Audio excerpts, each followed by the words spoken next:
미국에 있는 한 소년에 대한 실화입니다. 이 소년의 이름은 라이언 화이트라는 소년입니다. 나이는 13살이었는데 안타깝게도 그 어린 나이에 혈육병을 앓게 되었습니다.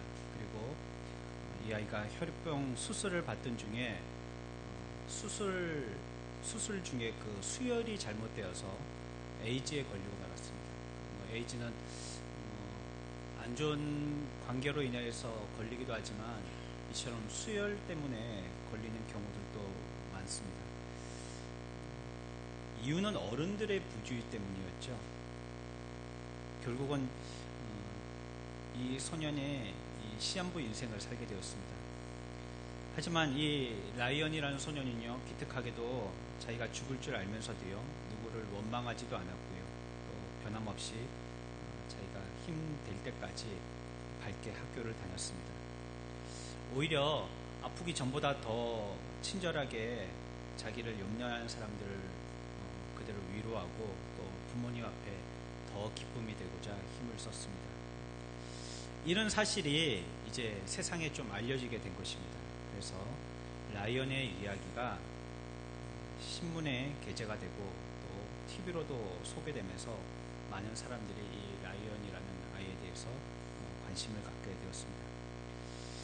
당시에 그 나라의 대통령, 미국의 대통령도 찾아갔고요. 또 많은 거부들도 찾아가서 그 라이언을 위로하고 또 나름대로 선물을 하기도 했습니다. 하지만 결국 이 에이즈라는 병이요, 그 사람을 조금씩 죽여가게 되어서요, 결국 이 아이는 죽음 문턱에 서게 되어졌습니다. 결국 라이언은요, 18살이 되어서 죽고 말았습니다.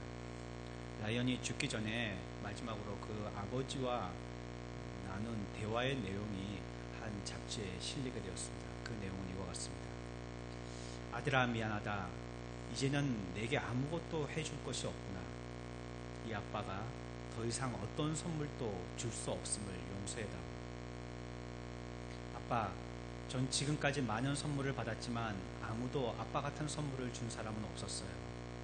아빠는 저에게 죽어서도 하나님 나라에 갈 수 있는 예수님을 소개해 주셨잖아요. 아빠 때문에 교회 나가서 예수님을 믿고 구원을 선물로 얻었는 걸요. 이보다 더 위대한 선물은 없을 거예요. 이것이 이 라이언의 마지막 말입니다.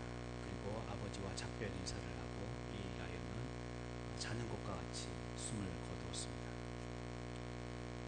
여기 오신 모든 분들이 라이언처럼 예수 그리스도를 믿고 구원의 선물을 받는 주인공들이 되시기를 진심으로 축원합니다.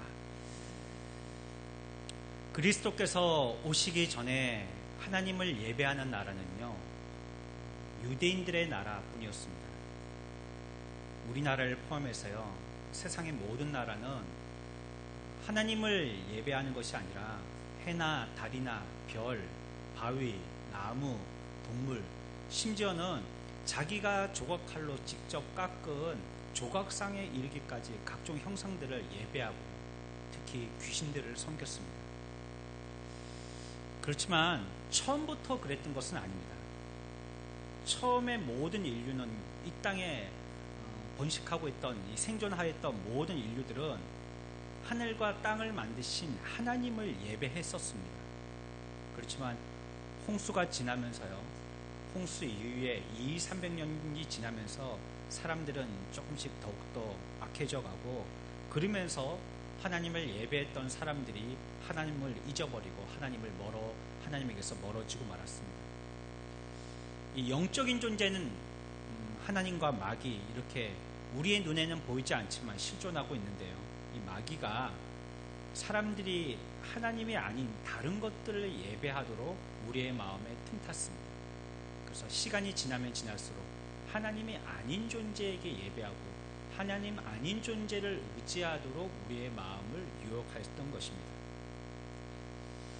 그럴 때에 하나님께서는요, 아브라함이라는 한 사람을 부르셨어요. 유대인인데요, 그 사람을 통해서 세상과 이 아브라함이라는 사람을 분리시키십니다. 모든 세상에 있는 사람들이 죄악 가운데에 하나님 아닌 다른 자기들이 만든 존재거나 의미 없는 존재들에게 예배하면서 그것을 의지하는 것을 보시고 이 모든 악이 세상을 뒤덮으실 것 같아서 아브라함이라는 한 사람을 선택하시고요. 그리고 그에게 하나님에 대한 바른 지식을 다시 한번 가르치시게 됩니다. 그리고 그 후손들에게 참 신앙을 양육하고 이어져 내려가도록 가르치기 시작하십니다. 그 이후에 이제 아브라함의 후손인 이 유대인들을 제외한 모든 세상 나라는요, 참 하나님을 떠나서 우상에 빠지게 되어버렸죠. 그래서 이 세상에 있는 모든 사람들이 이 아브라함의 후손들 말고는 하나님을 모르는 삶이 되어버린 것입니다. 그리고 그리스도께서 오실 때까지 그 역사가 1500년에 이르게 되어집니다. 그리고 지금부터 해서 거의 2000년 전에 예수님께서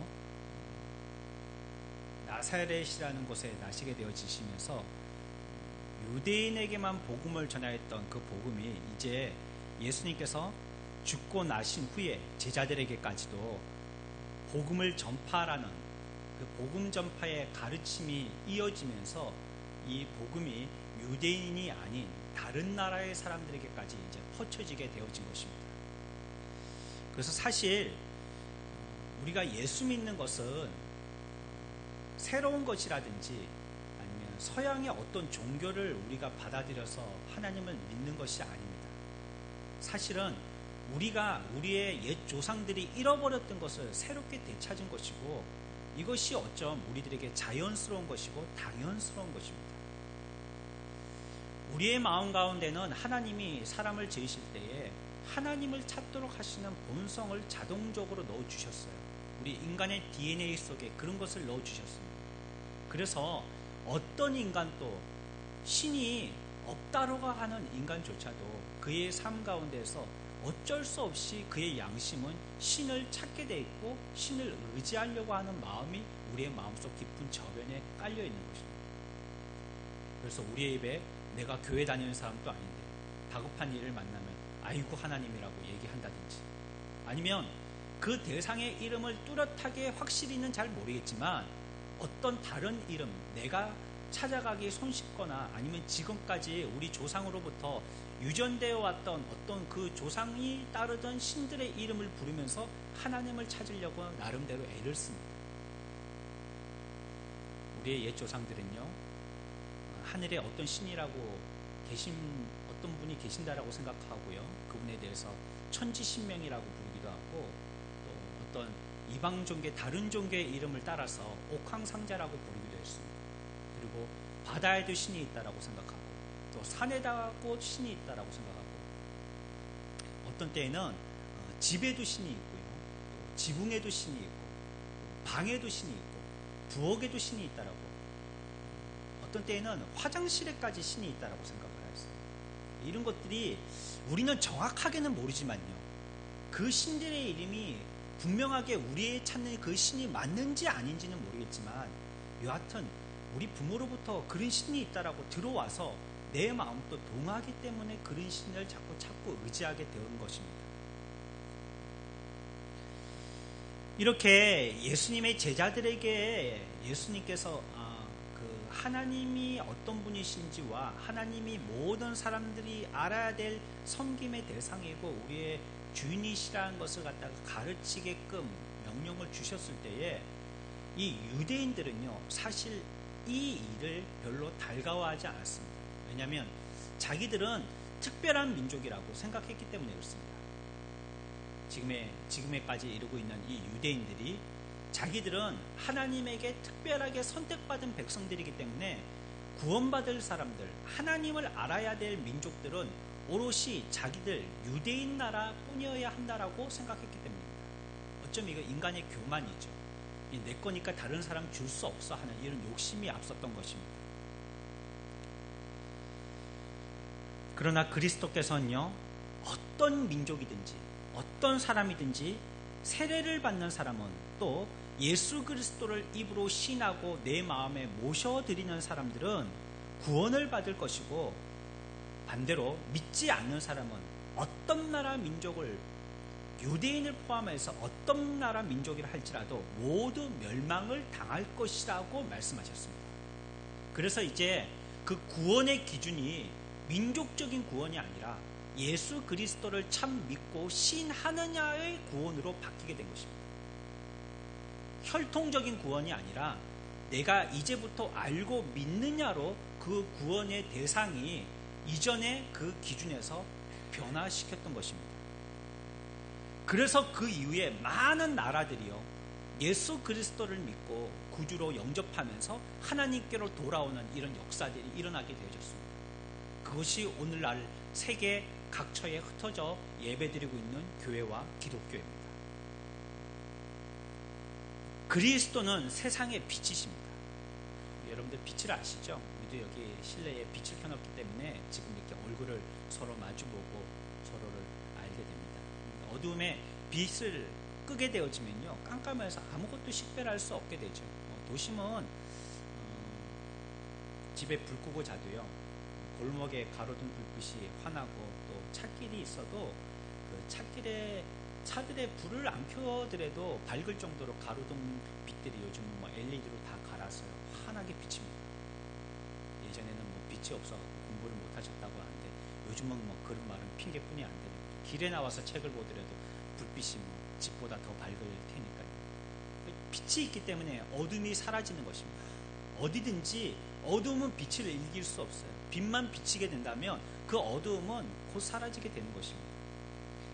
이 빛은 아침 해와 같았어요. 모든 어두움들을 몰아내고요, 그 빛으로 세상을 가득 채우게 되어집니다. 이 빛과 같은 복음이 전파되기 전에는 세상은 모두 어둠이었습니다. 식별하지 못했던 겁니다. 뭐가 뭔지, 또 어떻게 해야 될지, 어디에서부터 시작해야 될지 아무도 몰랐던 것이죠. 우리 조선도 마찬가지였었죠. 스스로 고백하기에도 우리 조선 사람들은 가난하고 불쌍한 사람들이다 라고 얘기했습니다. 조선의 18대 현종왕이 있죠. 이 실록에 보면 이런 표현들이 있습니다. 굶주림과 추위가 몸에 절박함으로 서로 모여 도둑질을 하고 있습니다.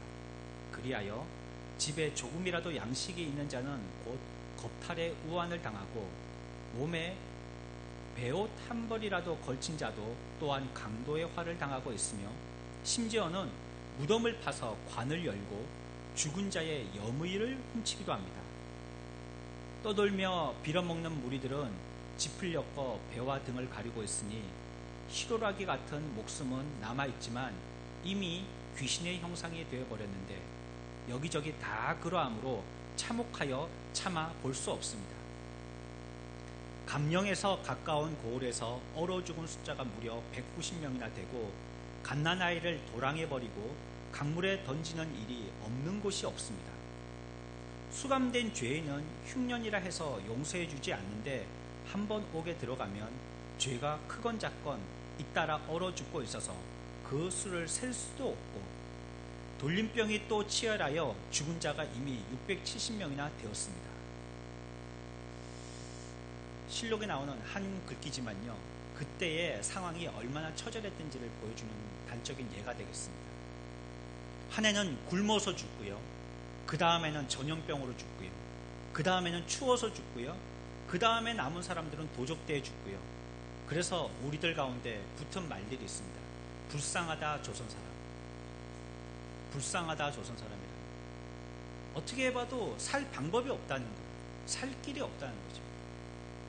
빛이 없던 이 조선 땅은 그 실록의 표현과 같이 참으로 참혹하고 암흑했습니다. 이 시간에 우리들은 몇 가지 생각해 볼 것이 있습니다. 우리의 상황이 이 빛과 가운데, 어두운 가운데 있다면 빛이 우리들에게, 이 조선이라는 땅에 빛이 비추었던 것처럼 우리의 생애에도 빛이 비추어야 할 텐데, 우리는 이 짧은 시간을 통해서 예수 그리스도의 빛이 무엇인지, 또 그 빛이 어떻게 비칠 수 있는지 한번 생각해 보려고 합니다. 한 30분 정도 걸리겠는데요. 그 시간이 길 수도 있겠고 짧을 수도 있겠지만 여러분들이 이 시간에 좀 집중하시고 또 그 얘기를 그냥 교회에서 나오는 종교적인 말이라고 생각하지 마시고 내 인생의 중요한 과제로 한번 여러분들도 듣고 생각해 보시는 귀한 시간이 되었으면 좋겠습니다. 먼저 첫 번째 우리가 생각할 것은요, 그리스도를 믿는다는 것. 교회에서 예수 그리스도를 믿어야 된다라고 얘기하는데, 예수님 믿어야 된다라고 이렇게 얘기하는데, 그 그리스도를 믿는다는 것은 과연 무엇인지에 대해서 한번 생각해 보겠습니다. 이 말은요, 우리의 마음을 다해서 그리스도에게 오는 것입니다. 일단은 내가 마음과 내 뜻이 동하여서 주님 앞에 오는 것입니다. 그리고 내 마음에 그리스도를 나의 구원주로 받아들이는 것입니다. 이분이 나를 구원해 주실 수 있는 유일한 분이야 라고 내 마음에 모셔드리는 것이죠. 그러면서 내 자신을 맡기는 것이고, 그리스도의 백성이 되어서 스스로 행복해지기 위해서 자신의 모든 것을 그리스도께 의존한다는 것입니다. 그게 믿는다는 뜻입니다. 찾아와서 모셔드리고 의지하고 맡기는 삶이 된다. 이걸 한마디로 우리가 표현할 때 예수 그리스도를 믿는다라고 표현하는 것입니다. 우리가 금방 읽었던 이 성경 하나님의 말씀은요, 그리스도로 말미암아야지만 구원받을 수 있다라고 우리들에게 분명히 가르쳐주고 있습니다. 그래서 우리가 그리스도인이라는 것은요, 그로 말미암아 구원받을 것이라는 것을 믿는 사람을 얘기하는 거예요. 성경이 말씀하시는 대로 예수 그리스도로 구원받는다는 것을 믿는 사람을 교회 다니는 사람, 그리스도인이라고 말하는 것입니다. 하나님께서 우리의 눈을 열어주시면 그리스도께서 얼마나 위대하시고 영원하오신지, 또 선하시고 사랑스러우신지 그 선을 우리가 볼 수 있게 되어집니다. 그러면 인간 나 자신이 또한 얼마나 악하고 비참한 존재인지, 또 구세주가 자신을 이런 비참함에서 건져 주셔야 한다는 것을 또한 알게 되어지는 것입니다. 그래서 먼저는 자신의 비참함을, 자신이 어떤 상황에 처져 있는지를 갖다가 알지 못하는 자는 그 피로를 느끼지 못하여서 그 사람의 마음이 그리스도에게 나올 수 없는 것입니다. 먼저 우리가 믿기 위해서는 내 상황이 어떤 상황인지 알아야 하는 것입니다. 나는 떳떳하고 얼굴이 어떤 사람에게도 꿀릴 게 없고 부끄러울 것 없는 인생이지만, 자기의 삶을 잘 되돌이켜 봤을 때 내가 정말 그러한 자인지 스스로에게 질문해 봐야 된다는 것입니다. 만일 죽어가는 환자가 자신의 병이 얼마나 심각한지 알지 못한다면요, 자기는 굉장히 건강한 줄 생각하고요, 치료받으려고 결코 의사에게 나가지 않을 것입니다. 그리스도를 믿는 사람은요, 그리스도께서 우리를 충분히 구원하실 수 있다는 것을 갖다가 아는 사람이에요. 그래서 그분께 나오게 되어집니다. 그리스도께서 인간을 위해서 죽으신 그리스도의 사랑, 자비, 긍휼은 자신처럼 불쌍하고 악하면서 비참한 존재에게 충분하다는 것을 갖다가 그 사람들은 알게 되어지는 것입니다. 그리고 그리스도께서 얼마나 사랑스러우신지를 보면서요, 자기의 마음을 다해서 그리스도를 사랑하게 되어지는 것입니다. 그리스도를 믿는 사람은요, 자기의 몸과 마음 전부를 영원토록 기꺼이 그리스도에게 드립니다. 그리스도를 위해서 자신의 모든 죄와 세상에 대하여서 기꺼이 버릴 줄 아는 결단을 하는 사람이라는 겁니다. 우리가 그래서 그리스도를 믿는다는 것은 나의 처지를 분명히 알고 성경을 통해서 하나님이 어떤 분인지를 갖다가 분명히 알게 되어져서 우리의 인생을 주님께 위탁하는 삶을 살게 되는 것입니다. 이것은 우리가 최초로 주님을 내 마음에 모셔드리는 사람이나 이미 예수를 믿고 교회 다니면서 신앙생활을 하고 있는 사람이나 동일한 기준입니다. 나를 알고 있느냐, 그리고 주님을 의지하고 있느냐는 것입니다. 오늘날 교회 다니고 있지만, 예배를 드리고 있지만, 예수를 믿을 때 자기의 마음에 아직도 자기가 주인이 되어서 자기의 마음대로 믿는 사람들이 있습니다. 내가 믿고 싶을 때 믿고요, 내가 믿고 싶은 방법대로 믿고요, 또 내 마음에 맞아야 믿는 것입니다. 하나님의 말씀이 무엇이라도 상관없이 말이죠. 이것은 사실 교회 다니는 사람이죠. 예수 믿는 사람은 아닙니다. 왜냐하면 자기를 똑바로 모르고요. 또 주님이 나의 구세주라는 것을 갖다가 확실히 알지 못했고요. 그러면서 전 생애를 그리스도께 위탁하지 않았기 때문입니다. 두 번째요. 그리스도를 믿는다는 것이 어떻게 구원받는 유일한 길이 되는지를 생각해 봐야 됩니다. 그게 구원에 어떤 관계가 있는지를 생각해 봐야 된다는 것입니다. 하나님은요, 우리를 구원해 주시지만 아무렇게나 방법으로 주먹구구식으로 우리를 구원하지 않으십니다. 하나님이 인간을 구원하시는 구원의 기초는요, 바로 그리스도라는 공로입니다. 우리가 앞에서 생각해 보았던 그 예수 그리스도 말입니다. 그분의 공로로 말미암아 하나님은 인간들을 구원하신다는 겁니다. 하지만요, 하나님이 인간들을 구원하고 싶어도 인간들이 그 구원에 대해서 그리스도께 가기를 원하지 않는 사람들은 구원에 대해서 예외자가 됩니다. 이거는 뭐 억지로 할 수 있는 일이 아니기 때문입니다. 자기가 그런 마음과 소원이 있을 때에 구원의 울타리 안에 들어오게 되어지는 것입니다. 우리 중 누구도요, 내가 지은 이 죄를 없이 하려고 결코 어떤 기도를 할지라도 그것은 소용이 없습니다. 나의 방법은 소용없다는 겁니다. 여러분들이 내 죄를 깨끗이 하기 위해서 어떤 선행을 해도 그것은 소용없는 겁니다. 그 방법이 벌써 조금 잘못된 방법을 쓰고 있는 겁니다. 어떤 분들은 그런 말씀하세요. 같이 신앙생활 하시고 예수 믿고 구원받자고 말씀하시면 내가 이 지역을 위해서 얼마나 착한 일들을 많이 하는데, 내가 봉사도 수백 시간을 했고 또 주민센터를 통해서 많은 독거노인들도 돕고 있고, 또 내가 통장을 깨가지고 그분들 이렇게 식사도 대접하고 얼마나 착한 일들을 많이 하고 있는데 교회 안 가도 괜찮다라고 말씀하십니다. 물론 그분은 이 세상 사시면서 도덕적이고 윤리적으로 잘 사시는 것입니다. 그것을 비난하지는 않습니다. 하지만 구원은 그것과는 관계가 없다는 것입니다. 구원이라는 것은 우리의 죄가 없이 되어지는 것은 자기의 선행을 위해서 아무리 노력하고 아무리 기도한다 할지라도 그것은 아무 소용없는 것입니다. 어디에 가서 누구에게 무슨 청탁을 해서 어떤 노력과 힘을 기울여서 애써본다 할지라도 자기의 노력 가지고는 되는 것이 아닙니다. 그렇다면 구원받지 못할 사람이 없죠. 그렇게만 열심히 한다면 구원받을 수 있다면, 그렇게 애만 써서 다 구원받을 수 있다면 구원받지 못할 사람이 없겠죠. 이러한 이유 때문에 그리스도가 우리를 위해서 이 일을 하신 것입니다. 인간은 할 수 없기 때문에. 이미 우리들은 죄로 오염됐기 때문에.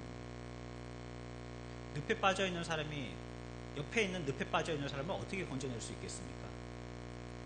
나도 수영을 할 줄 몰라서 물에서 허우적거리는데 옆에서 죽어가는 허우적대는 사람을 어떻게 구원해낼 수가 있겠어요?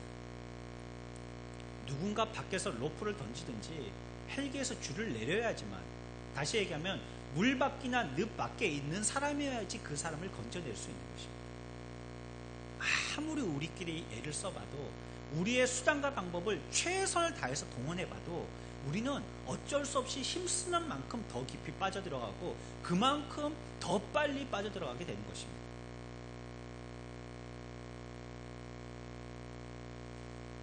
그래서 우리는 구원받기 위해서는요, 그리스도에게 가야 된다는 거예요. 그리스도 말고는 다른 길이 없기 때문에 내 죄를 해결할 수 있는 방법이 나의 선언과 노력으로는 안 되기 때문에 그리스도에게 와야 된다는 것입니다. 그리고 또한 다른 곳으로 가서도 안 됩니다. 그만큼 자기는 시간을 낭비하는 것이기 때문에 그렇습니다. 그리스도는 우리를 위해서 고난받으셨고요, 우리 죄를 위해서 대신 죽으셨고요, 우리의 구원을 위해서 필요한 충분한 값을 대신 지불하신 분입니다. 그분이 예수 그리스도이십니다. 그래서 지금은요, 우리가 해야 될 것이 아무것도 없습니다. 또 우리가 한다고 될 것이 없어요. 오직 그리스도를 믿어야 하고요, 우리 구원을 위해서 온 마음을 다해서 그리스도에게 가는 것, 이거 말고는 우리가 할 수 있는 것이 없고요, 해도 소용없는 일입니다. 만약에 이 세상의 최초의 사람인 아담이요, 온 마음을 다해서 자기가 선행과 공로로 자기의 선함을 통하여서 타락하지 않았다면 영생을 살았을 것입니다.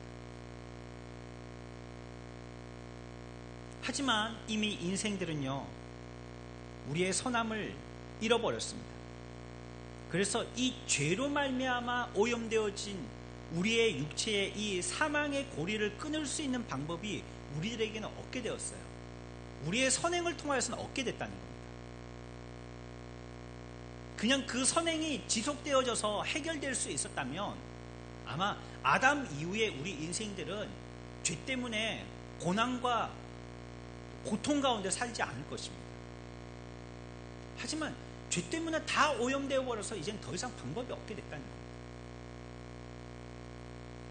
오직 그 사망의 고리를 끊을 수 있는 방법은 유일하게 예수 그리스도, 이분만이 구원의 길이라고 성경은 분명하게 얘기하고 있습니다. 다른 길은 없다는 거예요. 그래서 우리가 구원받게 되어진다면 그것은 우리의 선함 때문이 절대 아닙니다.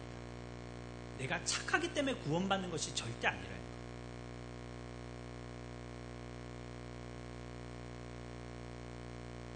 왜냐하면 우리의 선은요, 아무리 그 선이 내 스스로 충분한 선이라고 생각한다 할지라도 악을 없애는 데 대한 값의 지불의 대가가 절대 되지 못하기 때문이었습니다. 아무리 우리가 선을 행해도 나보다 더 선을 행한 사람이 있잖아요. 근데 그 사람보다 더 선을 행한 사람도 있거든요. 그럼 과연 선은 어느 정도 행해야 되냐는 거예요. 어떤 사람은 죄악을 지금까지 저질렀지만 이제 와서 회개한 사람도 있습니다. 처절하게 자기의 죄를 갖다가 다 회개한 사람이 있어요. 근데 다시는 죄를 짓지 않겠다고 철저하게 회개했는데 선을 행하면서도 작게는 자기의 양심을 속이고 있는 사람들도 있습니다. 그러면 얼마나 선을 행해야지, 얼마나 양심적이어야지 구원을 받느냐는 거예요.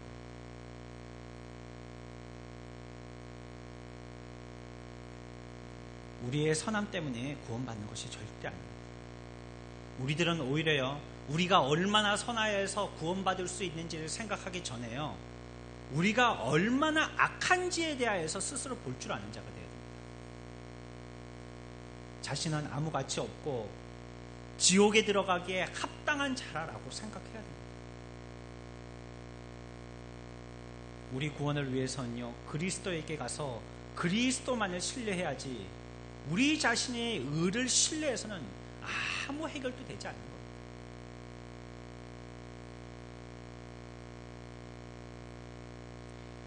우리가 선해야지만 구원을 받을 수 있다면 우리는 우리 스스로 선할 수 있는 방법이 없기 때문에 구원받지 못하는 것입니다.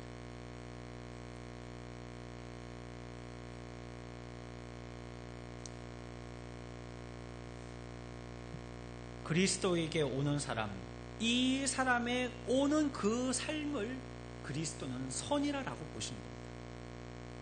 우리의 행위의 선이 아니라 자기가 죄인이라는 것을 고백하고 우리의 구원자가 충분히 선하시기 때문에 우리를 구원하실 수 있는 분이라고 믿고 그분에게 찾아오는 그 삶이, 그 행위가 선이라고 생각하십니다. 그곳으로 말미암아 구원받지, 우리가 구원의 길을 우리의 스스로 선의 행함을 통해서 찾아갈 수는 없다는 거예요.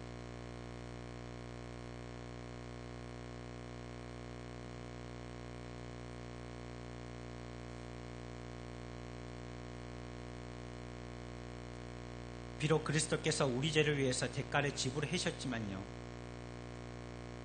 하나님은 그리스도를 위해서 그리스도에게 가지 않는 사람은요, 그리스도에게 속한 사람이라고, 선한 사람이라고 간주하지 않으십니다. 그가 그와 같이 의지하지 않고 믿지 않고 있기 때문이죠. 마음으로 그리스도에게 가는 사람은 그리스도와 연합한 사람입니다. 그래서 그들은요, 그리스도에게 속해 있고요, 그리스도로 구원을 받게 되는 것입니다. 그리스도에게 가지 않는 사람은 결코 구원받을 수 없습니다. 다른 방법으로는 한 사람도 구원받을 수가 없습니다. 성경은 오늘 뭐라고까지 말씀하시냐면 믿지 않는 나머지 사람들은요 모두 멸망을 받을 것이라고 얘기하고 있습니다. 굉장히 두려운 말씀이죠. 그러면서 선언적인 말씀입니다. 이 선언적이란 말씀이라는 것은 뭐 돈 주고 값을 갖다가 올리든지 깎아서 값을 낮추든지 그렇게 할 수 없다는 겁니다. 이미 이것이 100원의 가치 있다라고 100원 했으면 이건 죽을 때까지 100원이라는 뜻입니다. 선언이라는 뜻은. 이 법칙은 어떤 방법을 통하여서도 변개되지 않는다, 바뀌어지지 않는다는 겁니다. 믿고 예수께로 오는 사람들은 구원, 믿지 않는 사람들은 멸망. 이거는 선언이에요. 더 이상 타협이 없는 것입니다. 그래서 우리가 세 번째 생각할 것은요, 그러면 멸망이라는 것은 무엇인지 생각해 봐야 된다. 믿지 않는 사람들은 멸망을 받는다는데 과연 멸망이라는 것은 무엇이냐? 쉽게 얘기하면 좋은 것은 완전히 박탈당하는 겁니다. 그게 멸망입니다. 좋게 여기고 좋게 보였던 것들을 모두 박탈당하는 것입니다.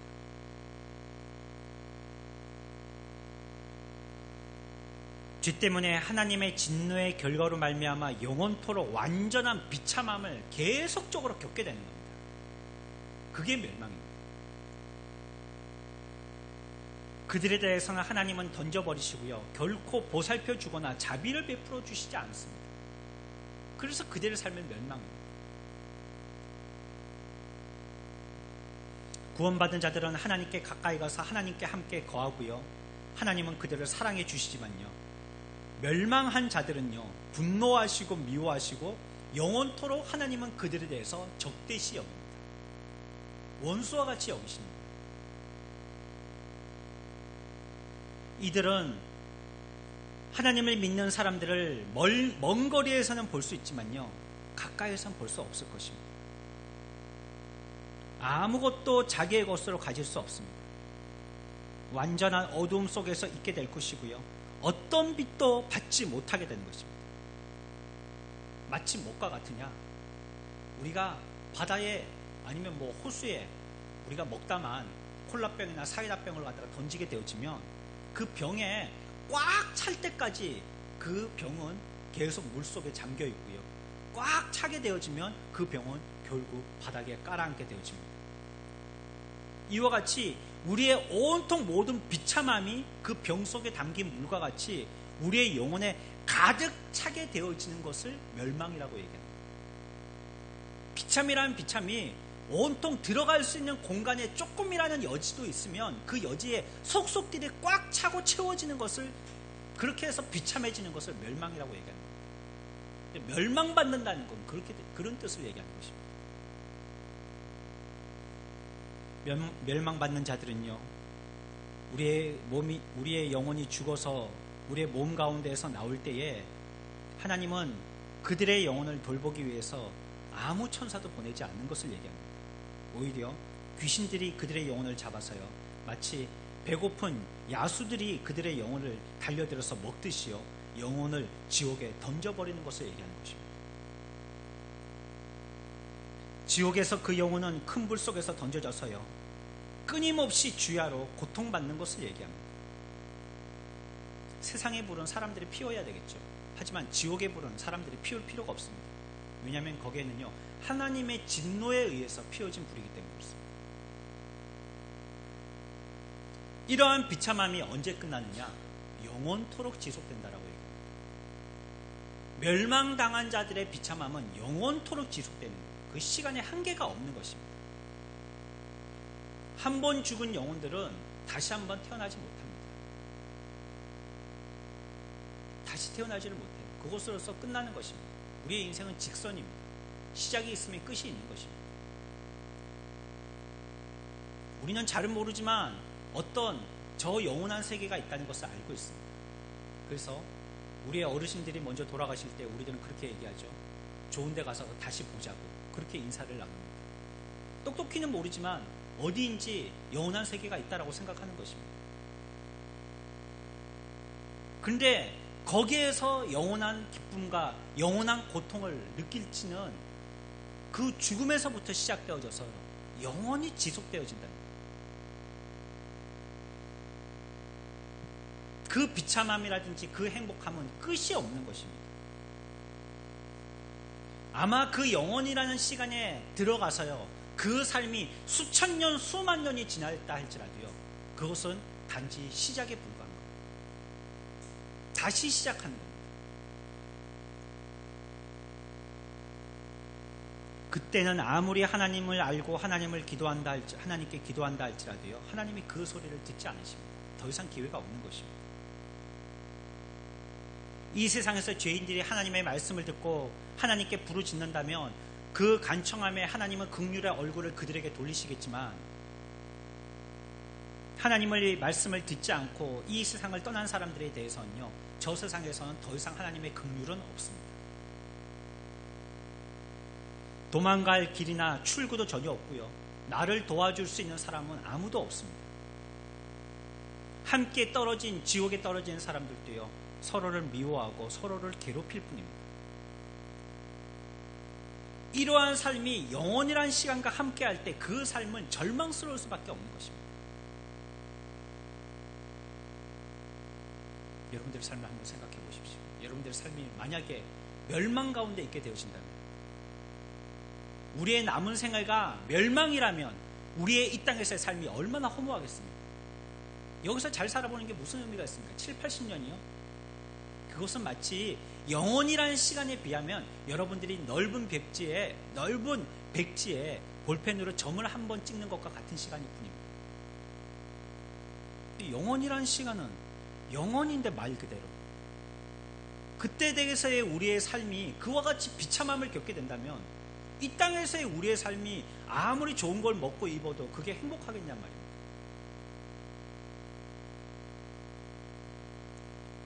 안타깝게도 모든 사람이요, 죄를 범하기 때문에 멸망을 당하게 됩니다. 멸망의 이유는 죄 때문입니다. 우리 가운데 죄가 있기 때문입니다. 여기에 대해서는 부인할 수 있는 사람이 아무도 없어요. 모든 사람은 죄를 가지고 태어나기 때문에 그렇습니다. 모든 사람은요, 자연스럽게 우리의 삶 가운데 죄로 충만해져서 태어나게 됩니다. 그리스도 외에는 다른 구원자도 없고요, 다른 구원의 길도 없습니다. 그래서 그리스도에게 속하지 않은 사람은요, 반드시 멸망받게 됩니다. 아니, 자동적으로 멸망받게 됩니다. 내리막길에 브레이크를 잡지 않은 자전거는요, 자동적으로 내리막길에 내려 달려지게 치는 것이 당연한 것처럼 그렇습니다. 이거는 뭐 페달을 굴리지 않아도요, 브레이크를 밟지 않으면요, 자동적으로 내려가게 되는 것입니다. 그리스도에게 속하지 않은 사람은 어떤 사람도 그리스도와 연합할 수 없는 것입니다. 연합하지 않은 사람은 어떤 사람도 그리스도에게 갈 수 없고요, 그리스도를 믿을 수 없습니다. 그리스도를 믿지 않는 사람은요, 그리스도께서 그 사람을 절대 구원해 주시지 않는다. 하나님은 마음의 중심을 보십니다. 그래서 우리가 자기의 마음을 주목하고요, 자기의 마음을 검사해서요, 자기가 주 예수 그리스도를 참으로 믿고 있는지를 살펴보아야 하는 것이 너무나도 중요하고 긴급한 일입니다. 왜냐하면 어떤 사람도 자기의 마지막을 장담할 수 없기 때문에 그렇습니다. 올 때는 우리의 호적에 몇 날 며칠에 생일이라고 기록이 되어서 나지만 갈 때는 아무도 모르기 때문에 그래요. 저나 여러분들이나 하나님이 부르시면 지금 이제 하나님을 알 수 있는 기회, 주님 앞에 긍휼을 구할 수 있는 기회, 또 영원한 행복과 영원한 비참함을 갖다가 결정할 수 있는 기회, 주님과 연합되어질 수 있는 한 번이라도 여유를 가지고 그 비참함에 대해서 자기의 삶을 되돌이키며 회개할 수 있는 기회가 모조리 사라져 버리기 때문에 그렇습니다. 죽음이라는 순간에 이미 판결은 내려져 버린 겁니다. 더 이상의 기회는 없는 것입니다.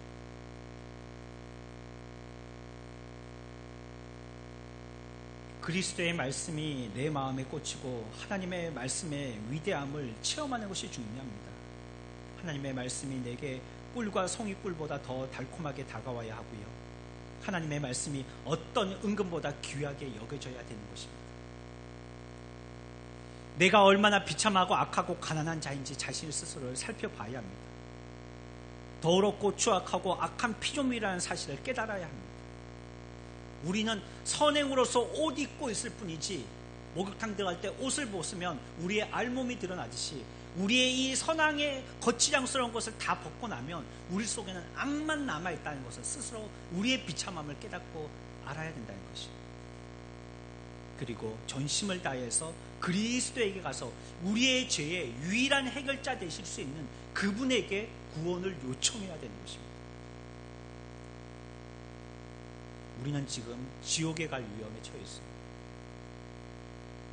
나는 그래서 그리스도가 매우 필요한 것입니다. 구원을 얻을 수 있는 다른 길은 없습니다. 하나님은 다른 구세주를 이 땅에 임명하신 적이 없습니다. 오직 예수 그리스도만을 구세주로 우리에게 임명하셨습니다. 그래서 우리들은요, 그리스도께 와야 됩니다.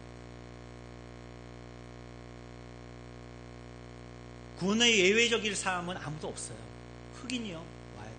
백인이요, 황인이요, 어떤 종족의 부족의 사람이라 할지라도 와야 됩니다. 영원한 멸망을 받아도 될 만한 사람은 아무도 없기 때문에 그렇습니다. 돈 있는 사람이 와야 됩니다. 가난한 사람들 와야 됩니다. 병자들 와야 됩니다. 건강한 사람들 와야 됩니다. 못난 이들도 와고요, 연예인처럼 잘생긴 사람들도 와야 됩니다. 잘난 자도 오고 못난 자도 와야 됩니다.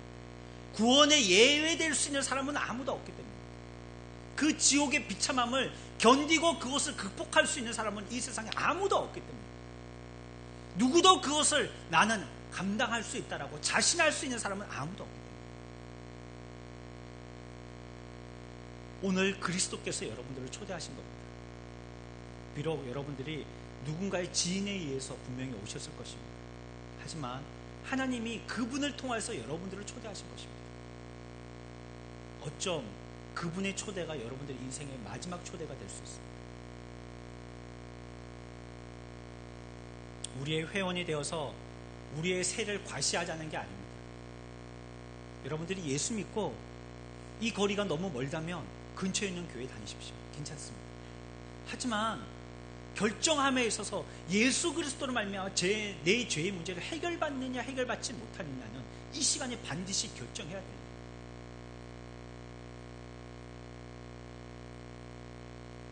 내가 아무리 극악한 죄인이고 1000번 만번 악을 행했다 할지라도 그리스도에게 오게만 하면 그리스도는 우리들을 영접해 주신다. 우리들을 받아주신다는 거고 우리의 죄를 없이하여 주신다는 겁니다. 그리스도는 너무나도 다행스럽게 우리에 대해서 선별적으로 우리들을 받아들이지 아니하시고요, 오기만 하는 자라면 그 문을 활짝 열고 모두 다 영접하신다. 그래서 오늘 우리 학생들이 앞에서 찬양했던 것처럼 누구든지 오십시오. 그 마음에 소원이 있다면 원하는 사람은 누구든지 올 수 있습니다. 어떤 사람이라 할지라도 자기의 죄악이 나의 양심을 찔러서 주님을 보기에 부끄러운 사람이라 할지라도 원하는 사람은 누구든지 주님의 초청에 응할 수 있습니다. 여러분들은 돈 없이도 올 수 있습니다. 아무것도 가져오지 마십시오. 여러분들이 가지고 오는 것이 주님의 구원에 오히려 방해가 될 뿐입니다. 빈손으로 오면 됩니다. 빈 마음으로 오면 됩니다. 내가 비참하다는 것, 주님이 아니면 우리의 구원자가 없다는 것만 그 입으로 고백하고 오시기만 하면 됩니다. 그렇다면 지옥불을 피하게 될 것이고 천국의 모든 영광이 여러분들이 찾아온 저와 여러분들의 모든 사람들의 몫이 되는 것입니다. 구원을 얻기 위해서 마음을 다해서 그리스도에게 오기만 하면 됩니다. 그러면 그리스도를 여러분의 구세주로 모실 수 있고요, 천국의 모든 것들도 여러분들의 소유를 삼을 수 있는 것입니다. 성경은 오늘 그리스도께서 우리의 마음 밖에서 우리의 마음을 놓고 하고 계신다고 말씀합니다. 지금 이때 내가 살아있는 동안 우리의 코에 호흡이 숨쉬고 있는 이때, 이것이 바로 우리의 구원의 기회입니다. 여러분이 죽고 난 후에는 더 이상 여러분들을 초대하지 않습니다. 그리스도께서 자신을 여러분들에게 더 이상 주시지도 않을 겁니다. 지금 그리스도의 말씀을 듣지 않으면 비참한 상황 가운데서 그리스도를 부를 때 여러분의 부르짖음을 듣지 않으시고 오히려 여러분들이 부르짖는 그 부르짖음에 주님은 비웃으실 것입니다. 지체할 시간이 없습니다. 미룰 시간이 없어요. 여러분의 마음을 그리스도에게 드리시고요. 그러면 그리스도는 여러분을 지옥에서 구원해 주시고요. 천국의 모든 것을 여러분들에게 주실 줄 믿습니다. 언제라도 여러분들이 마음의 문을 열고 주님에게 오시기만 한다면 주님은 누구든지 언제든지 얼마든지 오라라고 말씀하고 있어요. 오늘 성경을 제가 다시 한번 읽겠습니다. 마가복음 16장 15절입니다. 너희는 온 천하에 다니며 만민에게 복음을 전파하라. 복음이 바로 지금 설명드린 이 소식입니다. 16절 믿고 세례를 받는 사람은 구원을 얻을 것이요 믿지 않는 사람은 정죄를 받으리라. 여기에 모인 모든 성도 여러분들, 초청받아 오신 모든 여러분들, 우리가 예수 그리스도로 구원받아서 영원한 비창 가운데서 구원받게 되어지는 저와 여러분들의 삶, 축복되어지는 삶이 되어지기를 축원합니다. 우리 다 같이 한번 기도 한번 해보겠습니다. 주님 앞에, 주님, 내가 이 비참함을 알게 되었습니다. 내가 주님이 아니면 우리의 죄가 해결되어질 수 있는 방법이 없다는 것도 알게 되었습니다. 내가 이렇게 잘난 척하고 살아도 우리의 인생은 7, 80년, 9년, 100년, 90년, 100년 되면 주님이 부르시면 가야 됩니다. 이 마지막을 아무도 부인할 수 없는데 나의 이 죄악 가운데서 주님이 구원하여 주시고 나를 구원시켜서 하늘나라 백성 삼아주시고 내 죄악이 모두 다 해결받게 하여 주시옵소서. 내가 마음의 문을 열고 주님을 모셔드립니다. 주님 앞에 옵니다. 주님께서도 나를 맞아주십시오. 우리 회개하면서 함께 기도해 보겠습니다. 기도합시다.